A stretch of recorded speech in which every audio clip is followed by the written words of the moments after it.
À l'émission Lorientech présente, je reçois aujourd'hui Lauriève Berger. Allô Lauriève! Salut! Aujourd'hui, on parle de la clientèle judiciarisée. Oui, en fait, j'avais envie de parler de clientèle judiciarisée aujourd'hui parce que je trouve que c'est une clientèle méconnue un petit peu, puis je trouve qu'on n'en parle pas on n'en parle justement pas assez de cette clientèle-là. En fait, la clientèle judiciarisée, c'est important de comprendre que c'est pas nécessairement une clientèle qui a fait qui a été incarcérée ou qui a fait de la détention. C'est vraiment une clientèle adulte qui a été jugée coupable par un tribunal là, pour, mettons, pour un acte criminel ou qui a fait. Donc, c'est vraiment soit une personne qui est incarcérée, soit une personne ayant un casier judiciaire. Il y a un nombre élevé de personnes au Québec. Il y a près de 800 000 personnes au Québec, ce qui donne environ une personne sur 7 qui a un casier judiciaire. C'est énorme. C'est énorme. On ne s'attend pas à ça. Non. Autant que des fois, c'est des petits délits, autant que ça peut être des plus gros délits. Mais c'était surprenant quand j'ai lu les statistiques. J'ai quand même été surprise de voir qu'il y avait autant de gens qui avaient un casier judiciaire. Puis, il y a une étude qui démontre que pour une clientèle qui a été soit incarcérée à sa sortie de détention, si elle a déjà un emploi ou si elle a une facilité à se trouver un emploi, cette personne-là est moins susceptible de retourner dans ses anciens patterns, je peux dire, puis est vraiment plus de réussir en fait sa réhabilitation sociale.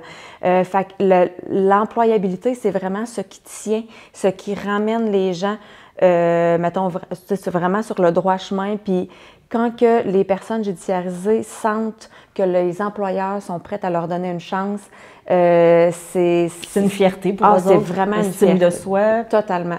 Fait qu'ils se disent, OK, là, on voit que je suis capable de rester vraiment dans, de réussir ma sortie, puis de ne pas retourner en détention, de ne pas retourner faire des mauvais coups ou quoi que ce soit. Là. Fait que c'est vraiment facilitant pour ces personnes-là. Il ne faut pas juger, il y a des gens qui s'en sortent.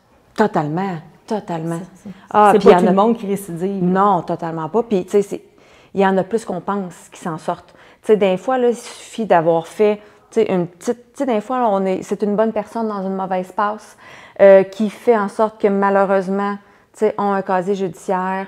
Mais, tu sais, ça change rien pour cette personne-là. Les personnes avec un casier judiciaire, c'est des bonnes personnes à la base, là. Fait qu'il faut vraiment les traiter de la même façon qu'on traiterait n'importe qui. Puis ces personnes-là, qu'est-ce qui est triste, c'est que quand, mettons, ils appliquent sur un emploi, quand ils vont passer une entrevue, ils ont 50% de chance, de malchance, je dirais plus, que les employeurs ne les rappellent pas. Parce qu'ils ont su qu'il y avait un casier judiciaire. Fait que c'est quand même énorme. Ça veut dire que c'est un employeur sur 2 qui ne rappellera pas la personne. Mais tu sais, il ne faut pas oublier non plus que c'est illégal de ne pas embaucher une personne ayant un casier judiciaire. Selon l'article 18.2 de la Charte des droits et libertés de la personne, c'est un employeur, dans l'illégalité, s'il ne l'embauche pas, c'est sûr et certain, il faut quand même qu'il ait les compétences égales vis-à-vis d'une autre personne, mais sont obligés de l'embaucher. Puis, oui, c'est ça. Qu'est-ce que l'employeur peut demander? Est-ce qu'il peut lui demander, est-ce que tu as des antécédents? Ils peuvent le demander s'ils ont des antécédents judiciaires. Dans le fond, ce qui est illégal de demander, c'est quoi le délit qu'ils ont commis. Tu sais, ils ne pourraient pas arriver, est-ce que vous avez un casier judiciaire? Oui. Fait que, tu sais, mettons, c'est légal. Par contre, ils ne pourraient pas dire, mettons, c'est quoi que tu as fait pour avoir un casier? Ça, dans le fond, c'est illégal. Si la personne ment, dit, moi, j'ai pas de casier. Mais l'affaire, c'est que si la personne ment, puis que, mettons, l'employeur ne fait pas de recherche d'antécédents judiciaires par la suite, peut-être que l'employeur ne le saura jamais. Par contre, si jamais l'employeur venait qu'à l'apprendre, même si ça fait plusieurs années que la personne travaille dans l'entreprise puis qu'elle a fait bien son travail, elle pourrait être mise à pied. Fait que c'est important pour la personne ayant un casier judiciaire de ne pas mentir.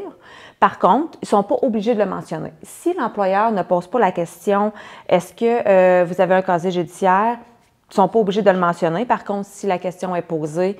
C'est important de dire la vérité. C'est quand même, oui, c'est ça. Puis, tu sais, les employeurs, ils sont, mettons, c'est totalement légal aussi de faire une recherche d'antécédents judiciaires. Par contre, il faut quand même que ça reste dans le, tu sais, mettons, dans la limite du respect de la vie privée.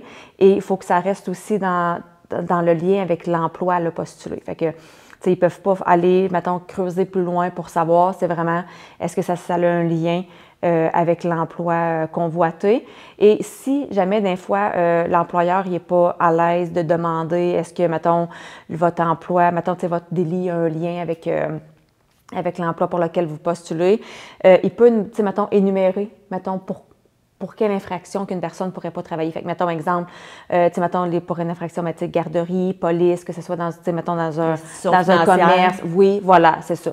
Fait que, des fois, le fait de mentionner ça va mettre à l'aise la personne qui est devant nous. Elle ne sera pas obligée de mentionner, mettons, si ça a un lien ou non, mais comme ça, la personne, elle va savoir que, malheureusement, elle ne pourra pas appliquer elle ne pourra pas continuer le processus, en fait. Là. Fait que ça, c'est aussi une façon de faire qui est bien. Mais qu'est-ce qui est le fun aussi, c'est que il y a quand même en 2024 42 % des entreprises touristiques québécoises qui sont prêtes à embaucher des personnes ayant un casier judiciaire. C'est très, très, très positif de leur donner leur chance. Puis si jamais, là, il y avait des entreprises qui étaient prêtes à ouvrir, mettons, à sortir un peu de leur cadre de référence, puis de vouloir embaucher une personne ayant un casier, mais mettons, puis ils peuvent... mettons, c'est quelques trucs là, que je pense qu'ils pourraient mettre en place. C'est vraiment de faire la recherche d'antécédents judiciaires à la fin du processus d'embauche. Parce que des fois, on a des biais inconscients, on a des préjugés. Puis, tu sais, on aura beau dire que dans la vie, on n'a pas de préjugés, tout le monde en a. Puis, pour juger les personnes de façon équitable, si on fait le processus de recherche du casier judiciaire juste à la fin, mais ça ne pourra pas teinter notre choix. Fait que ça, c'est vraiment bien aussi. Et de mentionner dans les offres d'emploi, ne pas avoir peur de mentionner que vous êtes ouvert là, à un processus, mettons, vraiment équitable, que vous êtes une entreprise, mettons, qui fait un processus équitable d'embauche. Fait que ça peut ouvrir des portes aussi aux gens ayant un casier judiciaire. Si vous avez la chance de cocher, nous invitons les gens issus des groupes suivants, mettons, à poser leur candidature, mais tu sais, d'aller le cocher, personne ayant un casier judiciaire ou clientèle judiciarisée. Fait que ça va leur donner aussi une petite chance d'appliquer parce que les gens judiciarisés, ils ont des blocages pour appliquer sur des offres d'emploi. Fait que, tu sais, mettons, s'ils sentent que l'entreprise pourrait ne pas les retenir ou ils sentent que pour eux, ils sont vraiment fermés, ils n'appliqueront pas. Tu sais, même si nous, on leur dit « applique », tu sais, ça vaut la peine d'appliquer. Tu sais, des fois, ils ont comme « ah non ». Fait que si les employeurs le marque, là, mais ça va vraiment leur donner confiance. Je crois qu'il y a des entreprises qui les prendraient, mais qui oublient de mettre ça dans leur offre d'emploi. Oui, c'est ça. Mais, tu sais, mettons, nous, là, je sais, tu sais, sur le site de l'Orientec, on l'a. Tu sais, mettons, les clientèles judiciarisées. Fait que, tu sais, ayez pas peur de le cocher. Puis, tu sais, je pense que c'est vraiment une habitude à prendre de l'inscrire dans notre offre d'emploi qui peut être, tu sais, qui peut être super positif. Puis, souvent, les gens qui sont incarcérés, ils profitent de ce temps-là pour justement suivre des cours, pour continuer leur parcours professionnel, pour obtenir des diplômes, parce que ça arrive des fois que les gens incarcérés, ils vont avoir des diplômes, mais ça arrive que non. Fait qu'eux autres, ils se disent, bien, tu sais, mettons, tant qu'à être ici, pendant ce temps-là, je trouve aussi bien de rendre l'utile à l'agréable et de suivre un cours. Est-ce que c'est dans tous les centres de détention que c'est offert?